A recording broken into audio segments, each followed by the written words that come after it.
Hi, welcome. I'm Gregory. This is 1 in 20 D&D, and today is D&D Daily number 6. So, hey, it's Monday morning, and let's think about what we're going to share with you today. First and foremost, I want to say that I had a pretty awesome time Saturday night. I had mentioned we played Battletech RPG Saturday, and it turned out to be super fun.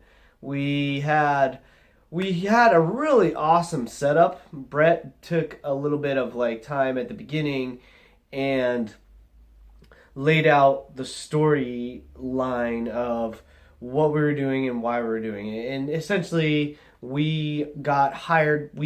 Our last contract ended, and because we're again a mercenary unit, and our new contract was starting our new contract.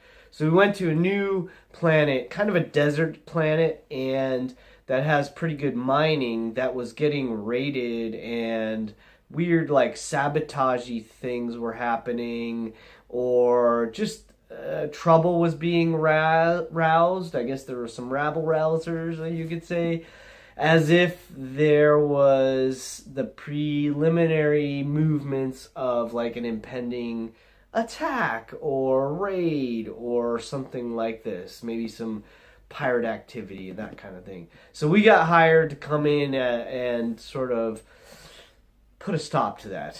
And as we were deploying, so we're a small unit, so we're deploying and we're moving our two lances, or small lance, or whatever you want to call it, our mechs, down to the city that we were responsible, our group within the mercenary unit was responsible for. We got attacked on the road, so we were sort of ambushed on the way down there, and so then we had to deal with that combat, and it was pretty fun. You can absolutely expect that I'll get that video out as soon as possible. I started editing the video from our first Battletech session, and I'm excited about getting that out to you as soon as possible, but it's taking a lot of little fine touches to get it clean. I'm trying to cut out some of the extraneous stuff and just get it to be a nice tight video for you guys. So yeah, stay tuned for that. I'll have that as soon as possible. Now, in the realm of D&D, I am almost halfway through Critical Role, so I'll definitely get that finished in time for this week's Talks Machina tomorrow night, and look forward to finishing this session. They're spoilers, so sorry if you're not up to speed with Critical Role, but they're just about to go down into this lower temple chambers or something. They just defeated the kind of crab creatures and took a short rest to regain some hit points and so forth, and so now they're maneuvering down through this temple, and I can't wait to see what happens in the second part. On top of that, as I believe I mentioned before, I got back started with Adventure Zone, so I will be listening to some of that podcast as well, and trying to move through these as quickly as possible, and also catching up with Dice Camera Action on top of that. So there's lots of fun stuff I'm trying to get caught up on D&D with, and there's a million shows out there. I wish I could watch them all. So again, as always, send me a comment. Let me know what your favorites are to dig into. I am excited about my next live, at a table D&D session, which is going to be on Tuesdays for me. However, I'm not going to get to go do it this week because, well, my wife and son are heading out of the country for a month, and I want to be able to spend time with them. So real life first. We have to prioritize. So real life first. So there will be no game session this week, which is good and bad. Good because it gives me a little more time to do some extra prep so that I am that much more ready to go next week on the 22nd when we actually sit down again at the table. And in the meantime, I've had my party roll D100. I've asked them to roll D100s for me so that I can do some fun stuff with trinkets. So one thing that's kind of fun as a DM is that you want to try to figure out how to give your party, your players, rewards here and there, and make the game interesting. And obviously, the story is going to be interesting in and of itself, but then, how do you do little extra hooks and little extra, nuggets of like fun? And so one thing that's been introduced to me is to take trinkets. There's the table in the player's handbook that you can roll trinkets, and take those trinkets and actually give them like minor traits or minor magical qualities or something. Like, nothing game changing or anything like that, just little things that maybe give them a little leg up, or something unusual that they can do, perhaps. Like something, for instance, let's say random thing. Let's say they ended up with a hair clip, like a family heirloom style hair clip. Well, one cool thing you could do is that when it's clipped into your hair and you say the activation word, it changes the color of your hair or the style of your hair.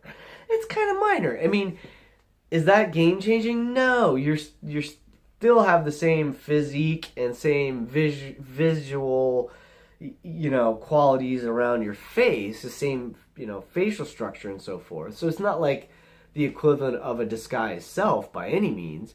But if someone is trying to be deceptive or be, discreet or one of these kind of things, being able to change their hair color might be kind of cool. So just little things. So I'm have them roll for trinkets, and then I'll come up with some silly, simple stuff that maybe makes their maybe it boosts their spell power once a day, or gives them a little extra resistance on rare occasions, or something like this. I don't know. It'll really depend on what trinkets get rolled, and then based on the characters that the players have, I'll sort of customize and tailor it for them. So that'll be fun to do in the meantime. And then next week, we'll, of course, get back to our regular game. And then we did session 50 for the Kingdom of Agic last week, which means this week we'll do session 51.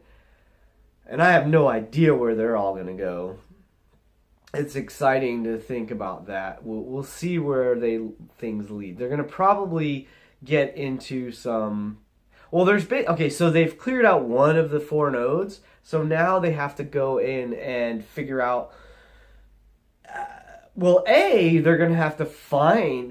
They recovered 2 legendary items. They used one to close one of these elemental portals, and now they're going to have to try to figure out how to do that with apparently 3 others.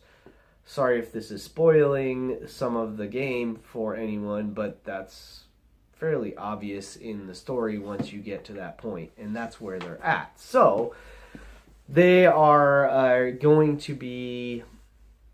I guess they're going to have to figure out where they're going next. They sort of decided they're going to clear out this dungeon or whatever it is, this underground collection of chasms and whatnot created by both drow and dwarf, apparently. So these catacombs and this underground kingdom or whatever it was, they are trying to figure that out, and then so we'll see what happens next, and I'm excited about it. It's a little bit dungeon crawl right now, which is kind of cool. I like dungeon crawl stuff myself, so it's sort of fun for me running it. I know not everyone's into that. Some people prefer a lot more like above surface, like interaction in the towns and political intrigue and this kind of thing. And there will be opportunity for that for certain in the future of our game. So we'll get there eventually. I listened to some stuff with Greg Tito from last week's news. I'm excited about that. One thing that's still on my mind from that is that they're sometime later this summer they're going to be releasing some information for nautical adventures, which could be kind of cool because I bet back to where I started with Critical Role at the beginning of this little talk today.